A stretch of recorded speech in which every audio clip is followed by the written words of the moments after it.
Le rapport faisait en effet référence à un personnage légendaire connu sous le nom de Joe Frederson. Pour le grand public, ce nom renvoyait au personnage fictif interprété par Alfred Abel dans le long-métrage de science-fiction Metropolis, du cinéaste Fritz Lang. Pour d'autres esprits plus aguerris, comme celui de Reiner, il renvoyait à l'un des plus grands psychopathes de la Seconde Guerre mondiale, un boucher qui dépeupla la surface du globe de maintes vies, pour la plupart juives, et pilla bien des sanctuaires cinématographiques de leurs trésors enfouis.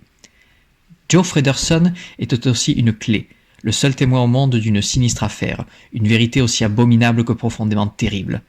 Et Reiner, en tant que bon professionnel, s'était toujours abstenu d'évoquer cette possibilité en public. Car, si elle était révélée, l'ordre mondial sombrerait dans le chaos le plus absolu. Ce sombre secret avait à voir avec l'industrie du cinéma de cette époque, qui servit de couverture à l'un des complots les plus savamment orchestrés de l'histoire. L'inspecteur rassembla cette précieuse documentation en occultant son but premier.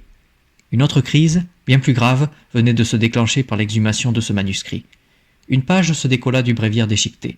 Reiner se baissa pour la ramasser et lut un compte-rendu psychiatrique datant de la fin de la guerre. De toute évidence, le dénommé Frederson était atteint de psychologie paranoïde.